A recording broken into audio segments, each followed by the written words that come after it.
Camino de Santiago is not a joke. After walking 25 kilometers, your feet hurt, your back is aching, and the only thing you desire is a good night's sleep. But let's be honest, you don't get the same sleep on the Camino as you get in your own home.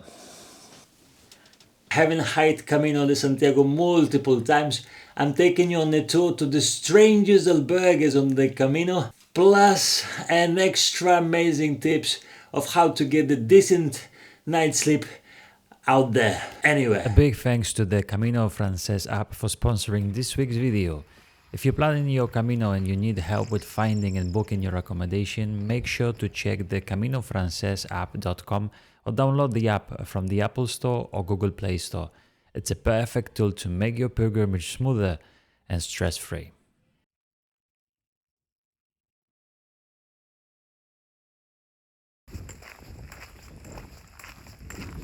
Municipal Albergas are perhaps the most popular accommodations on the Camino. Run by city councils, they provide simple but essential service for pilgrims, basic beds, clean spaces, and a warm welcome for everyone.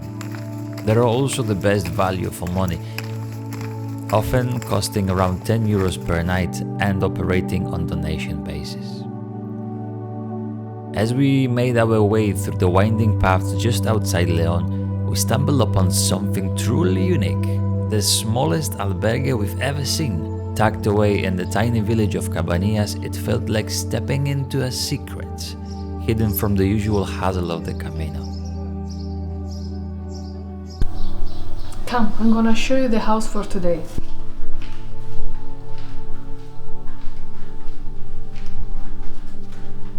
Ta-da! What is that? This is our room for today. We have only 4 beds, but we're 5 people. So our Ricky is sleeping here. Decided to sleep here.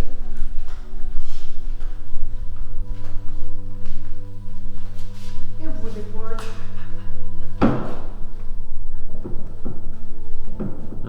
That looks comfortable. Yeah, I think it will. Why? I put some extra blankets so it's not hard on my back. I think it should be okay. Do you want to see the toilet? It's a big toilet. Okay. So we have a room shower. Go in, please. A room shower. A room shower. So big. And you know what? I love the fact that we are only 2 women. And the other women already took a shower, so I could take my time. That's the man. Beautiful, nice and clean. This is your color, Ricky. This is my color. You got the toilet wrong. You can reserve a spot in the most of them. And it's first come, first served. And if you arrive too late, well, you might find yourself sleeping outside under the stars. They also only provide the disposable sheet, so carry your own sleeping bag or quilt is a must. Oh, and one more thing. You will need a pilgrim's credential to get in, no exceptions. Nothing. Empty. So imagine we have a microwave. Empty. Okay, microwave. But not all municipal albergues are so tiny. Some are enormous, with spaces for over 200 pilgrims, perfect for those who enjoy the bustling energy and fellow travelers. If you find yourself in those ones, earplugs and the eye mask will become your best friends. And as we settle in the night, it made us wonder, what was it like for the first pilgrims who walked those paths? Long before modern comforts, there were places built not just for rest, but for something deeper. That thought led us to our next stop, one of the oldest and most traditional albergues on the Camino, where history is alive in every stone.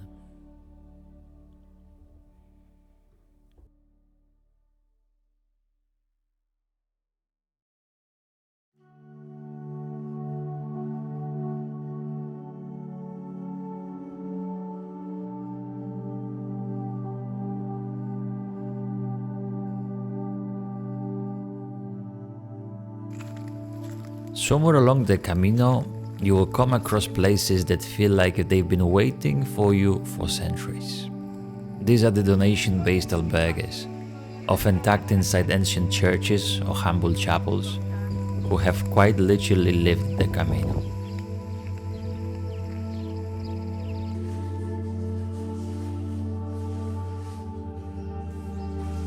There is something profoundly special about this experience. They are simple, sometimes pristine in their austerity, often without hot water and occasionally without electricity, yet somehow nothing feels like it's missing. In fact, the experience often far more than it seems. Staying in these albergues connects us to the very origins of the Camino, to the thousands of pilgrims who have walked the same path for over 1,000 years.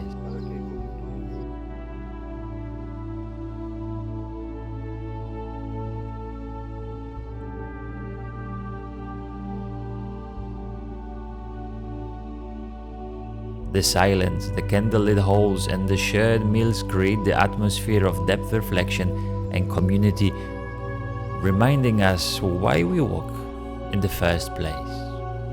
In medieval times, these albergues were known as hospitals, not in the modern sense, but as a place where seekers could find not just food and shelter, but also physical and emotional support. One such place we found on the heart of Meseta was San Nicolas, a hidden gem run by the Italian confraternity of pilgrims. But San Nicolas, it's just one of many unforgettable stops. The ruins of San Anton Convent, where pilgrims walk through the ancient archway before resting for the night, and Gragnon, the legendary albergue without the stamp, where simplicity meets a profound sense of belonging. These places connect us to the very origins of the Camino, offering something truly unique. But what about you? Which accommodation are you most looking forward to experiencing on the Camino? Let us know in the comment below. And hey, if you're enjoying this journey with us, consider subscribing to the channel and giving this video a like. It really helps us to keep sharing our Camino experiences with you. And for those who crave comfort, luxury, and the touch of indulgence after a long day of walking, there is a whole different side to the Camino waiting to be explored. After walking more than 400 kilometers, we started feeling the need for a little extra rest. We had crossed countless villages, stayed all kinds of accommodations, and we were finally approaching Leon. Yes, that Leon. The same city where our friend Martin once had his own luxury experience at one of the most expensive hotels on the Camino. This grand palace, the Parador de San Marcos. Once upon a time, it was a humble pilgrim's hospital, offering shelter to all who passed through, but today it's a completely different story. Now, only a selected few can afford to stay within its luxury walls. Still, we were curious. What was it really like inside? Let's get something good. Orange juice. Orange juice? The plan was simple. Take a look around, maybe grab a drink, and see if this legendary hotel was worth the splurge. For the moment we arrived, it was clear. Luxury was everywhere. Elegant architecture, perfectly manicured gardens, and the air of a bit too fancy for the simple pilgrim like us.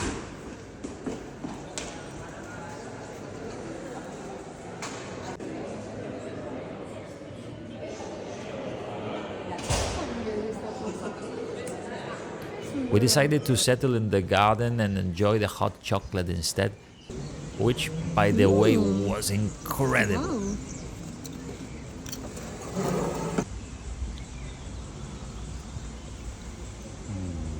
Buona. Sitting there, we couldn't help but wonder, what does it really take to experience this level of luxury on the Camino? So we did what every modern pilgrims would do. We opened the Camino booking app. Scrolling through the listings, there it was, Parador San Marcos.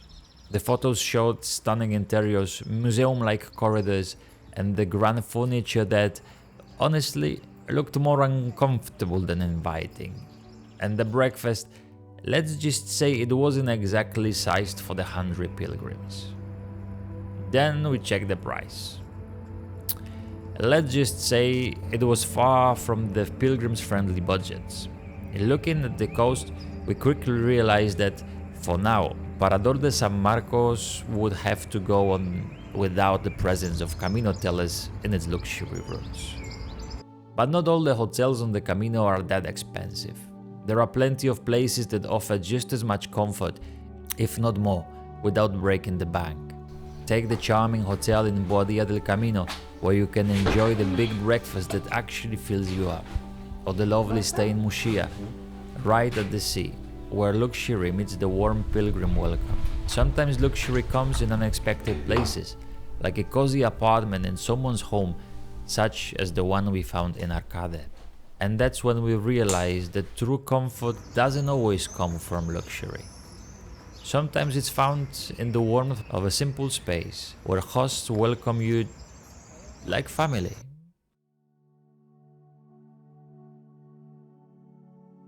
So there is another type of albergues on the Camino, the private albergue. And our first experience with it takes us back to the very beginning of our journey. After many hours of travel, we finally arrived to the starting point of the French Way, the mythical Saint-Jean-Pierre-de-Port, a place where, despite feeling so familiar, still seemed like an entire new adventure, and to be honest, a little unsettling. Even surrounded by other pilgrims, we couldn't shake the feeling of being alone. The river flowed gently beside us, but inside there were a quiet uncertainty. The feeling didn't last long. Everything changed the moment we stepped into our albergue, where Joseph and Flo, the Hospitaleros, made it their mission to bring the feeling of home to the Camino. Not with grand gestures, but with their attitude, their move, and their presence. This was a private albergue, often a family-run house, or the place owned by the former pilgrims who have walked these paths before. Unlike Municipal Albergue, where everything is minimal, private albergues have those little touches that make you feel like you belong. Cozy decor, a welcoming smile, and an atmosphere that encourages connection. Most private albergues are between 17 to 25 euro, offering a bit more comfort, including fresh sheets, hot showers, and often a bit more personal space. Unlike Municipal Albergue, they also offer more flexibility, no strict curfew, and in most cases, you can reserve your spot in advance. One of the most cherished aspects of private albergues is the community dinner, a carefully crafted experience that does more than fill your stomach. It brings people together. Sitting at the shared table, hearing stories from pilgrims who have walked before us and realizing that we are the part of something much bigger, it's an experience no luxury hotel can match. Okay, my name is Joseph. Okay, Yes. and you are the owner of this albergue. Well, I am the guardian. Okay. Also the owner, but for me it's more important to be the guardian of the space of this hostel. I started in 2014, so it means that is my 10th season. I was living here before. I was living in Saint-Jean-Pierre-de-Port, and I was looking pilgrims passing, but I was not concerned. It was like I say always like birds passing, you know. I felt like a call. I felt like I have to welcome. So in a moment I see very clear that this welcome was with pilgrims, because pilgrims were passing in my village. And what is something that you learned? What I'm learning is to ask help, to be open to receive help, and that pilgrims can participate more and more in the life of this house. And the life is also just do little tasks, help us with also thinking in the persons are going to come tomorrow, and so it helps me to be also to do it easier. Yes. What is it to be a hospitalero? What does it mean? To take care. Is take care of the other. So it's something that comes from the heart. It's an opening, a heart opening. Private albergues offer something unique. freedom and connection. A space where you can rest, learn, and truly feel part of the Camino family. And looking back, we realized that feeling alone at the start was just a part of the journey, because in places like this, you're never truly alone. And now 2 words about the sponsor of this video, Camino Frances app, which, if you're looking for the best albergues, hotels or accommodation, that's the thing that you've been looking for. But here's the catch, it's not only for the French way. Very soon it's going to be available for the Portuguese and Camino del Norte, so you can get sorted in all the Caminos. What we love this app, it offers the feature that really can save your Camino, because bear in mind that not all the albergues are so cool as we showed you today. Many of them unfortunately no. And the community review feature that the app has will tell you exactly what are the people experiences on the particular accommodation and location. As you know, many of the albergues, they use the WhatsApp. That means that you don't have to learn the Spanish language to actually book your accommodation. And the best part of it, if you're unsure what to say, the app already has the pre-translated suggestion of the message for you. With the Camino Frances app, you can focus on walking, and the application will take care of your planning and logistics. It's as easy as that. Simply find your location, see the suggestion of accommodation, and enjoy the great night's sleep. But if you really fancy and particular about any details, that's just the beginning, because the app has also live trail maps, live distance counter, distance and elevation profiles, exactly what you need to be prepared for the next day. Climb up or climb down. And also personalized itinerary planning. You can go stage by stage, you can see what's there ready for you, if you can manage, and which of those 4 types of albergue that we've spoken before can be your next night sleep. Simply scan the QR code, which is just here, or find it directly in Google Play Store or Apple Store as well. One more time, thank you a lot for sponsoring this video. And I think this video is absolutely useless without actually watching that one, which is the main guide of Camino de Santiago, not only about accommodation, but of how to get the Compostela, or even how to choose your perfect shoes.